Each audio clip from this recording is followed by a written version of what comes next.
96 janji.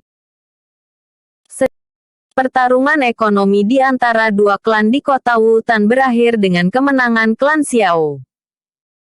Sedangkan klan Jialai, sebagai pihak yang kalah, mendapati pengaruh mereka dengan cepat menyusut. Mereka tidak akan pernah bisa mendapatkan kembali kejayaan mereka sebelumnya. Pertarungan di antara kedua klan ini pun berhenti menjadi topik yang diperbincangkan di kota Wutan setelah seminggu lebih. Karena orang-orang lebih menyukai sesuatu yang baru dan bosan dengan sesuatu yang lama. Secara perlahan perhatian mereka mulai teralihkan pada hal penting lain, yaitu pendaftaran Akademi Jianan. Sebagai salah satu institusi pendidikan tinggi yang terkenal di wilayah Doqi, Akademi Jianan hampir menjadi tempat suci di dalam hati setiap pemuda. Jika mereka berhasil lulus dari sana, perjalanan mereka selanjutnya akan berjalan mulus. Mereka bukan hanya bisa kembali pulang ke rumah mereka dengan bangga, tapi mereka juga akan sangat diinginkan oleh banyak pihak. Akademi Jianan terletak di sekitar perbatasan Kekaisaran Jiama dan berpotongan dengan dua kerajaan besar lainnya. Di tanah tak bertuan itu, Akademi Jianan hampir seperti sebuah negara kecil yang berdiri sendiri. Menurut akal sehat, dalam keadaan terperangkap seperti ini, ketiga kerajaan itu akan mengabaikannya begitu saja. Karena tidak ada jaminan kalau suatu hari kekuatan ini akan dikendalikan oleh lawan, yang akan menjadi ancaman besar bagi sisi pertahanan kerajaan. Tapi tentu saja, ini akan terjadi jika situasinya akademi tersebut berada dalam keadaan lemah. Tapi jika kehebatannya berkembang hingga bisa menandingi ketiga kerajaan tersebut, maka tiga kerajaan itu tidak punya pilihan lain selain menjaga sikap mereka dan membiarkan Akademi Jianan seolah-olah dia seperti naga besar yang mengelilingi sisi ketiga kerajaan, sehingga tidak satupun dari mereka berani mencari masalah dengannya. Setelah mengalami perkembangan yang begitu pesat selama bertahun-tahun, Akademi Jianan saat ini bukan hanya salah satu institusi pendidikan tinggi yang paling terkenal di wilayah Doqi, tapi juga cukup terkemuka di antara warga dari tiga kerajaan yang mengelilinginya. Hal ini karena jenis kerjasama tersembunyi di antaranya dan tiga kerajaan tersebut. Bagi tiga kerajaan yang tidak bisa dalam menjaga kedamaian di antara mereka, Akademi Jianan merupakan faktor besar dalam mediasi dan mengancam mereka. Banyak hal inilah yang menyebabkan reputasi Akademi Jianan di antara tiga kerajaan tersebut tumbuh lebih kuat. Selain itu, setiap tahun, Akademi Jianan akan mengirimkan sejumlah guru dalam jumlah besar kepada pemimpin ketiga kerajaan untuk merekrut siswa yang berbakat.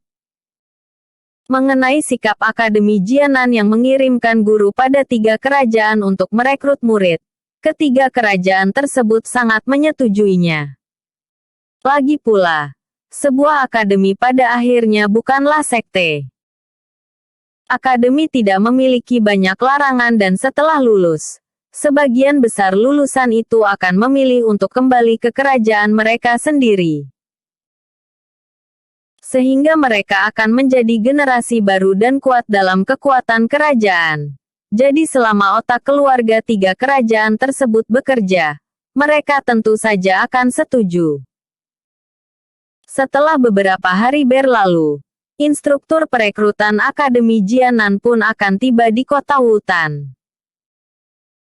Hal ini membuat seluruh perhatian kota Wutan jauh teralihkan dari perseteruan kedua klan sekitar setengah bulan lalu ke persoalan perekrutan ini.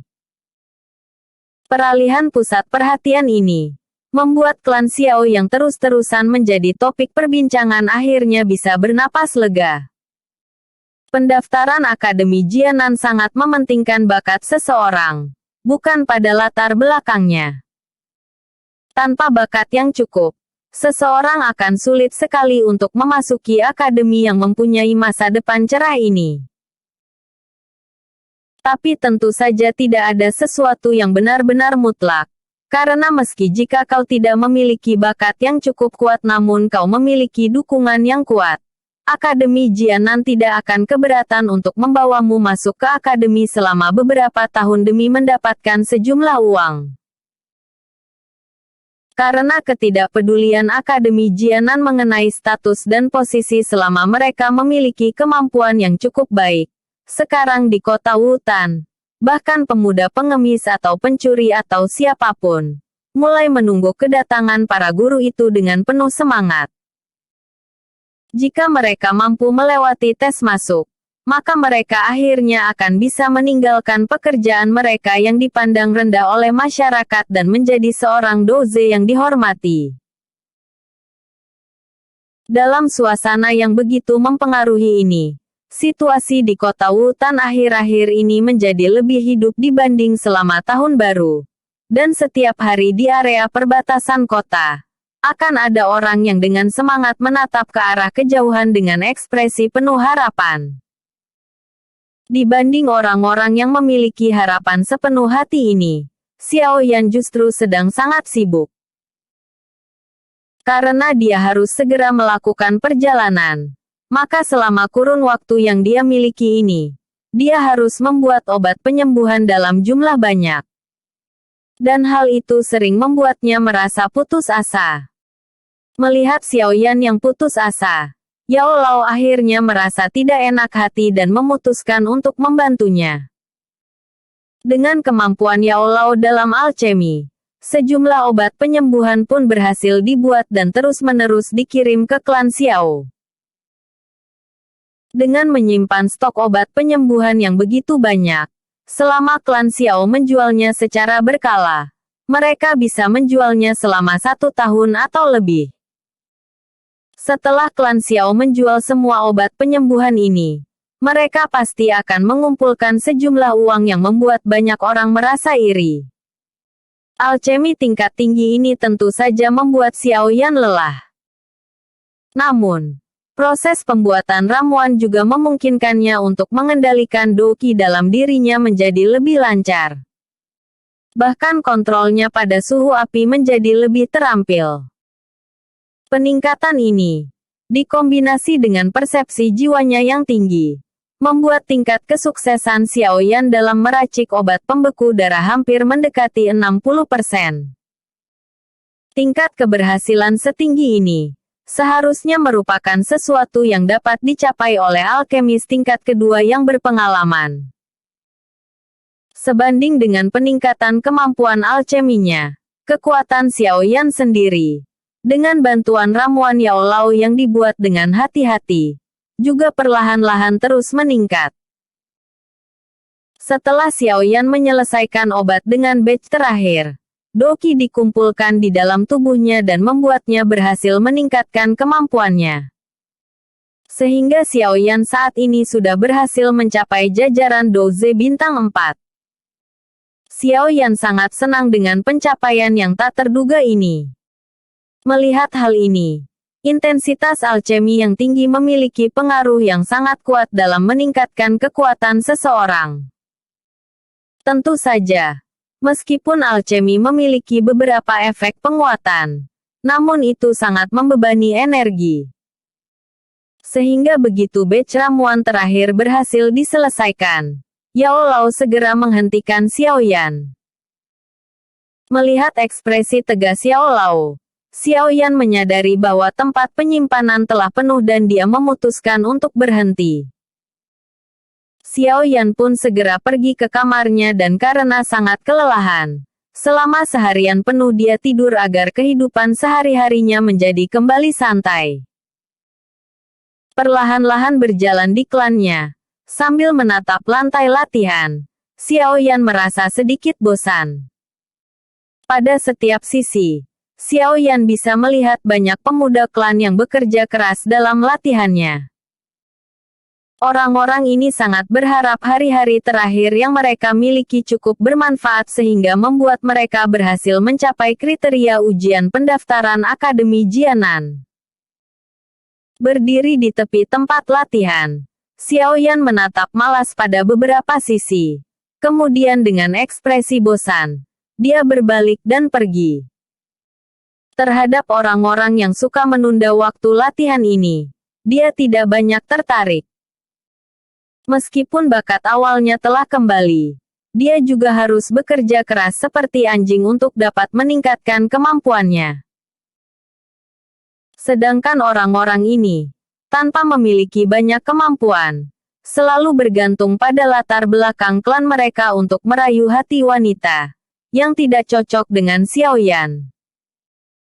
Syarat pendaftaran awal Akademi Jianan tidaklah mudah, yaitu, sebelum berusia 18 tahun, orang itu harus berhasil mencapai Duan Qi 8.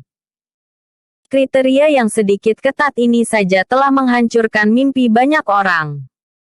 Tentu saja, menurut pandangan Xiaoyan, hanya akan ada 2 orang di tempat pelatihan ini yang memenuhi kriteria tersebut. Dengan kedua tangannya memegang bagian belakang kepala, Xiaoyan mengabaikan para pemuda ini dari pikirannya karena berapa banyak orang yang mendaftar itu bukanlah urusannya.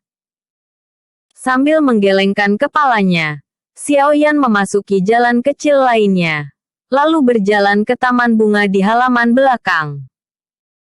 Sesosok wanita yang tidak asing, dengan cantik duduk di antara bunga-bunga, terlihat sangat indah. Sedikit menyipitkan matanya menatap lekukan punggung sempurna itu. Tatapan lembut pun muncul di wajah Xiaoyan. Dengan tersenyum ringan, dia perlahan-lahan berjalan menuju gadis berpakaian hijau yang sedang menatap pohon willow dengan linglung. Xiaoyan GG. Kau akan segera pergi. Sebelum sampai di tempat gadis itu, suara yang bernada sedih terdengar masuk ke telinga Xiaoyan. Langkahnya terhenti beberapa saat. Xiaoyan mengangguk tak berdaya dan perlahan-lahan berjalan ke samping Sun Er. Memutar kepalanya, dia melihat wajah cantik itu sedikit sedih. Dengan tersenyum ringan, ia mengulurkan tangannya dan menepuk-nepuk pelan kepala mungil Sun Er sebelum tangannya diam-diam mengelus rambut Sun Er lembut. Perasaan nyaman ini membuatnya sedikit terpesona. Kau sudah tidak ingin lagi pergi ke Akademi Jianan. Sambil membiarkan Xiaoyan memainkan rambutnya yang tidak pernah disentuh laki-laki lain, Sun Er bertanya lembut. Menganggukkan kepalanya, Xiaoyan tertawa lembut. Aku juga memiliki urusan sendiri yang harus dilakukan. Nalan Yanran. Sun Er menggigit bibirnya ringan saat ia berkata dengan suara rendah dan mata berair yang berdenyut dingin yang tidak bisa dijelaskan.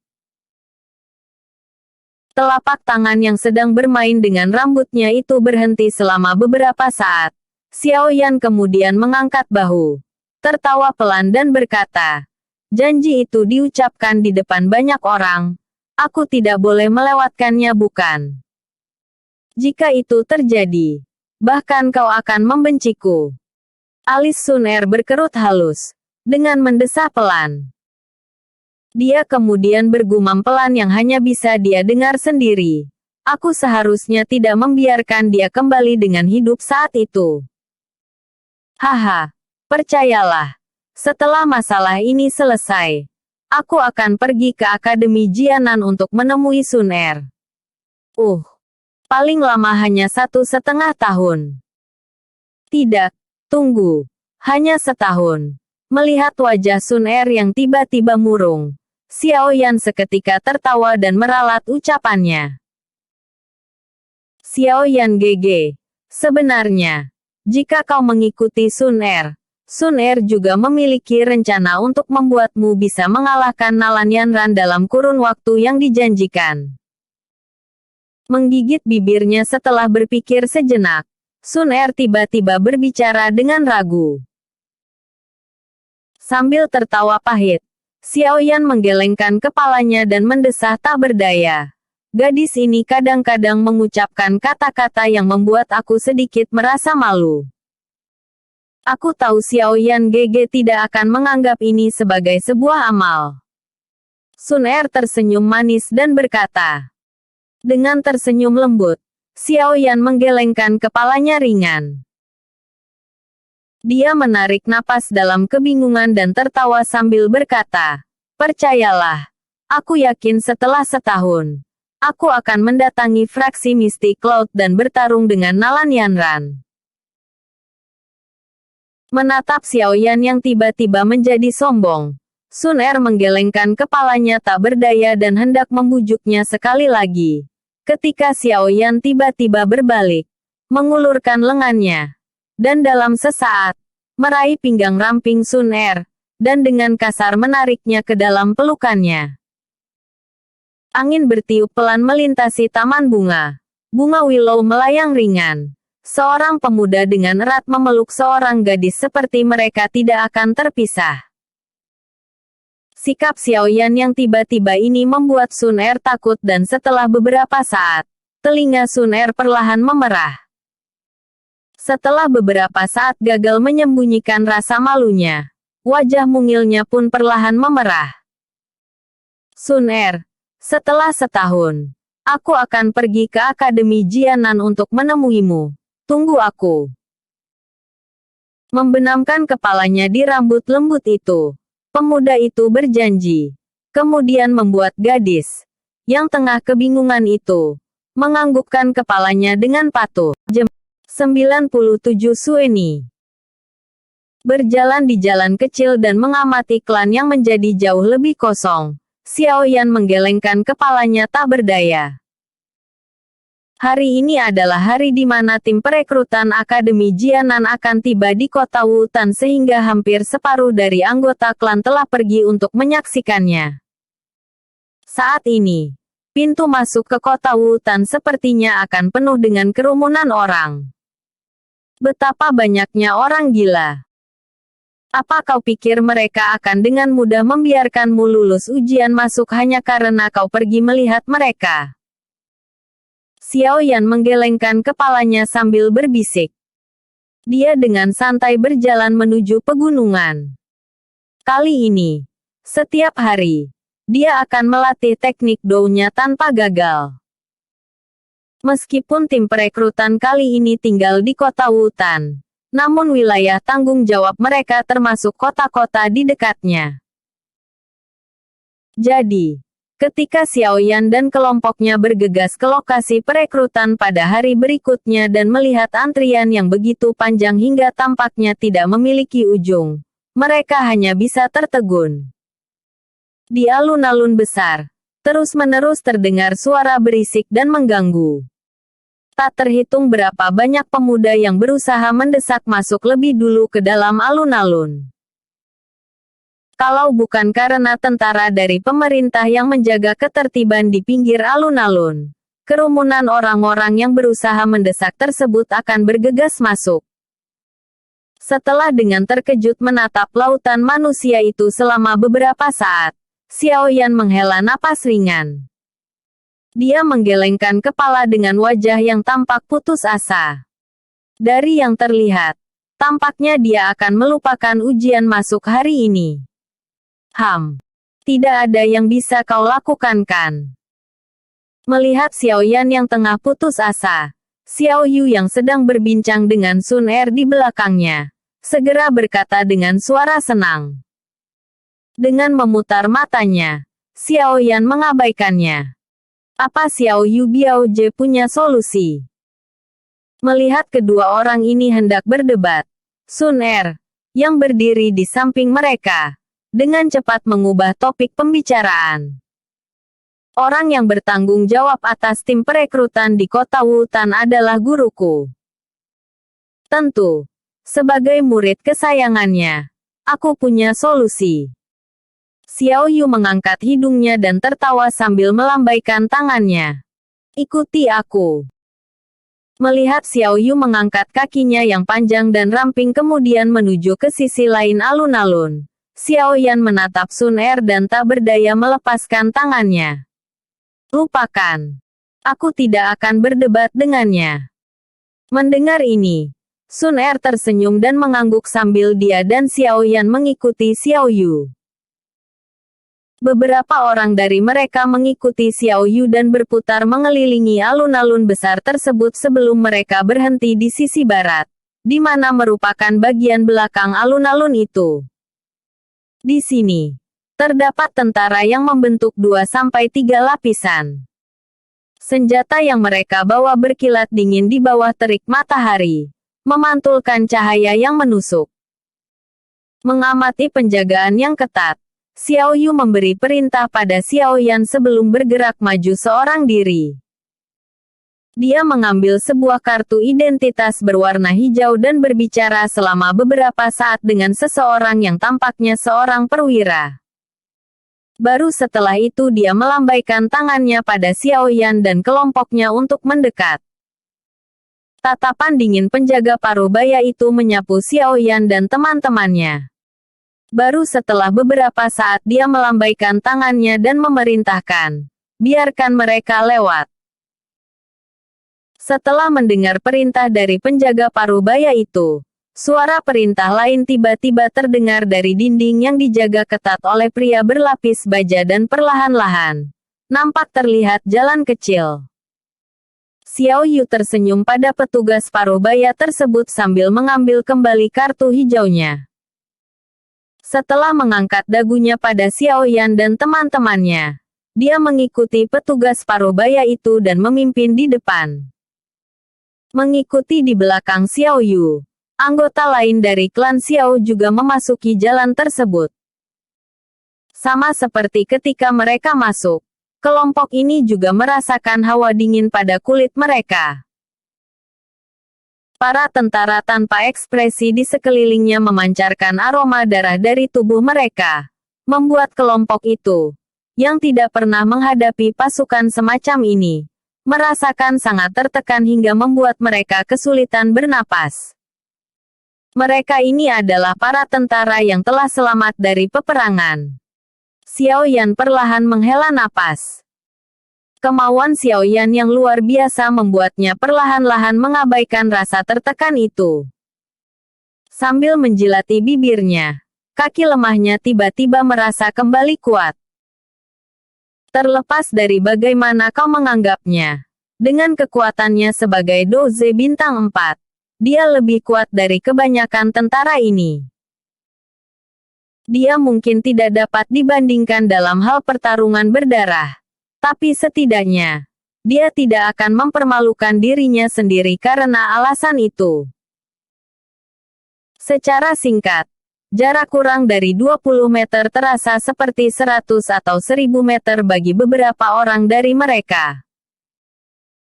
Ketika akhirnya mereka mengambil langkah terakhir, mereka semua menyadari bahwa telapak tangan mereka telah berkeringat. Dengan wajah sedikit pucat, Xiao Yu menatap petugas parubaya dan tersenyum pahit. Seniorke, apa kau sengaja menyiksa kami? Haha, ini adalah perintah Guru Ruolin. Jika kau ingin melewati jalur belakang, wajar saja kalau kau harus melewati tes kecil. Kalian semua cukup hebat. Semua bawahanku memeluk mayat untuk tidur. Jika kau tidak memiliki kekuatan batin yang kuat, kau akan lumpuh karena ketakutan di tengah jalan. Petugas parubaya itu memperlihatkan senyum sambil tatapannya menyapu Xiao Yu dan orang-orang di sekelilingnya. Ketika akhirnya dia melihat wajah Sun Er dan Xiao Yan, keheranan memenuhi matanya. Sepertinya Guru Ruolin akan bisa merekrut beberapa murid yang hebat kali ini. TL jalur belakang artinya berbuat curang. Memeluk mayat untuk tidur sama dengan melihat kematian, dan lainnya. Melambai pada petugas parubaya dalam suasana hati yang tidak terlalu baik, Xiao Yu menarik Xiao Mei dan Xiao Ning, yang kakinya sudah melemah, dan berjalan cepat ke bagian dalam alun-alun. Begitu mereka berada di tengah-tengah alun-alun, mata mereka menangkap tenda hijau besar. Dari sana, Xiao Yan dan yang lain sudah bisa melihat lautan orang di luarnya. Di jalur ini, Ada beberapa orang yang telah lulus tes masuk dan dengan gembira memasuki alun-alun UR. Tepat ketika mereka mulai berjalan mendekati tenda besar, terdengar suara tawa perempuan. Sosok berbaju merah bergegas mendekat dan memeluk Xiao Yu bahagia. Telapak tangannya menyentuh pinggang Xiao Yu saat ia berkata dengan bercanda, "Apa kau bertambah gemuk?" TL, UR, panggilan akrab. Mengacu pada Xiao Yu. "Kau gadis sinting. Lepaskan aku." Mencaci maki sambil tersenyum, Xiao Yu mendorong gadis itu. Setelah itu, dia berbalik pada Xiao Yan dan yang lainnya kemudian mengenalkan gadis itu sambil tersenyum. "Ini teman baikku di Akademi Jianan. Namanya Sueni dan dia bintang 4 Douze." Mendengar ini, Xiao Yan dan yang lain segera mengalihkan tatapan mereka pada wanita berbaju merah itu. Senyum berseri-seri terlihat di wajah cantiknya dan rambut coklatnya diikat asal membentuk ekor kuda. Dia begitu cantik, dengan pinggang yang ramping dan bagian bawahnya yang bulat. Meskipun dia tidak secantik Xiao Yu, namun tubuh seksinya adalah sesuatu yang diinginkan para lelaki.